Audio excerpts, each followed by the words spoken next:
Today is Saturday, November 16th. Good morning for WRCO News. I'm Caitlin O'Connell. Wisconsin achieved a new record high for employment during October 2024, according to preliminary estimates from the U.S. Bureau of Labor Statistics.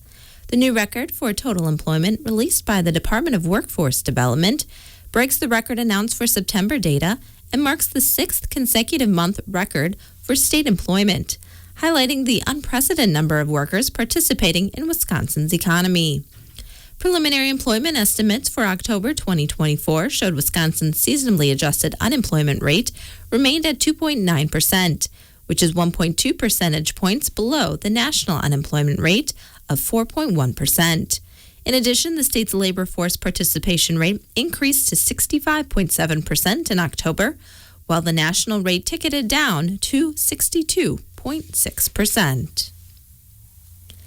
Governor Tony Evers has ordered the flags of the United States and the state of Wisconsin to be flown at half-staff today in honor of former Wisconsin State Representative Fred Kessler, who died Tuesday at the age of 84.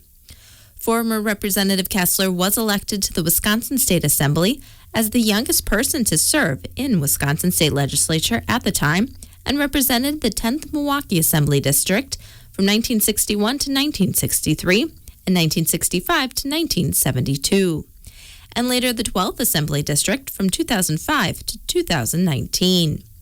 Former Representative Kessler also served as a Milwaukee County judge from 1972 to 1978 and a Milwaukee County Circuit Court judge from 1978 to 1981 and again from 1986 to 1988. Services for former Representative Kessler will be held today in Milwaukee. A new report shows Wisconsin voters approved a record number of school referenda in 2024 elections. The Wisconsin Policy Forum released a study Thursday that found school districts held a record 241 referenda this year. The old record was 240 set in 1998. Voters approved a record 169 referenda, eclipsing the old record of 140 set in 2018. The approved referenda authorized a record of $4.4 billion in new funding for school districts, breaking the old record of $2.7 billion set in 2020. The report attributed the record number of referenda to inflation outpacing increases in the state's per-pupil revenue limits. State Superintendent Dr. Jill Underly has proposed creating a new grant program that provides grant funding to Wisconsin schools for the purpose of upgrading water fountains to control for lead and other contaminants. As part of Dr. Underly's 2025 to 2027 biennial budget request, $2.5 million would be provided over the biennium via a grant program that supports schools in modernizing water fountains and ensures students have access to clean drinking water. In October, Dr. Underly announced a budget proposal investigating nearly $60 million to help school districts resolve staffing challenges and retain teachers, and another $42 million proposal that supports the development of readers and schools in implementing mandated early literacy initiatives. Dr. Underly also recently announced a $311 million proposal for school nutrition that provides universal meals to Wisconsin students at no cost to families. November is Diabetes Month and a time to bring attention to the challenges facing diabetics. Here's Melissa Kay. Nearly 38 million Americans live with diabetes. One challenge facing diabetics is hypoglycemia. Hypoglycemia is when your blood sugar falls really low, and this can lead to many health complications.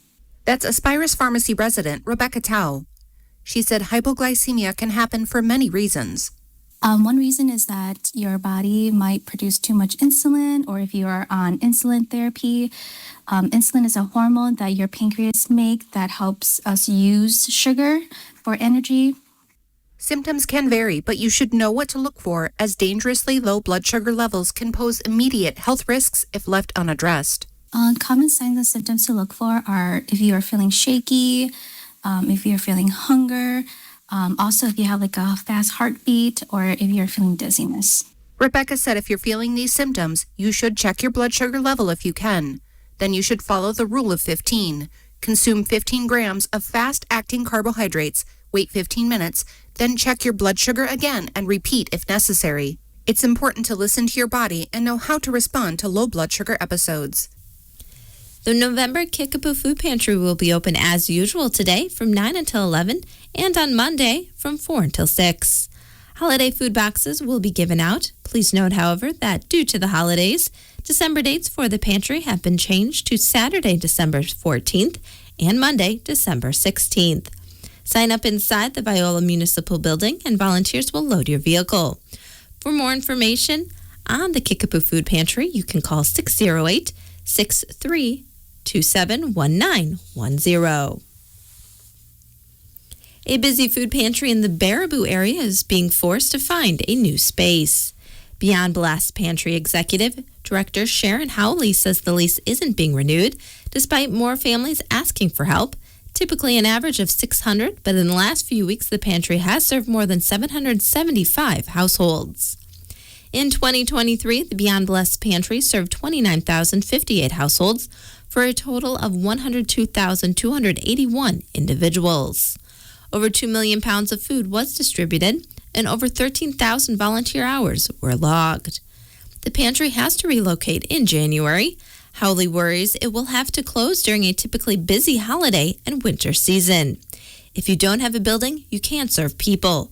We have warehouse products and items needing coolers and freezers, but without space, we lose the ability to support our community. Wisconsin will place a tax on electric vehicle charging stations starting next year. This means most businesses will have to register their charging stations and pay 3 cents per kilowatt hour delivered. The owners of EVs who have charging stations at their home will not be subject to the tax. The tax applies to the charging stations at businesses, even ones not used by the public. The Department of Revenue says the tax will allow continued funding for road repairs and construction. As Wisconsin drivers make the switch to electric vehicles, the tax creates an equitable system where all drivers contribute to road maintenance costs. The new tax goes into effect on January 1st. The Wisconsin Department of Health Services has launched an innovative new online tool for people working in overdose spike response, substance use prevention, harm reduction, treatment, and recovery. The Wisconsin Suspected Overdose Alerts for Rapid Response System will provide near real-time data on when and where suspected overdoses may have occurred to inform immediate actions to address drug overdoses. Using the data that includes suspected overdose data from ambulance runs and emergency department visits, the system allows users to monitor local trends, set and receive alerts around community-specific thresholds, and connect to essential spike response resources. The Wisconsin Suspected Overdose Alerts for Rapid Response System is not available to the public. Publicly available anonymous data on confirmed drug overdoses and other substance use data will remain available on the DHS website. The launch of the system follows reports from across the nation that suspected overdose deaths are trending down for the first time since 2018.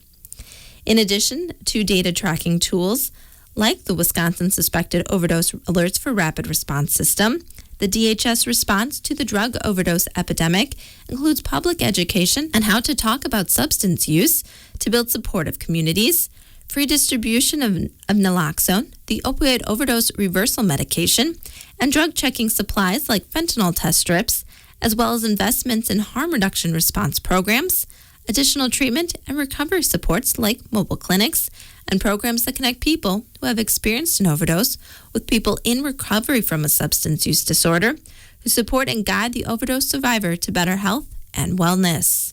For more information about the Wisconsin Suspected Overdose Alerts for Rapid Response System, you can visit the DHS website.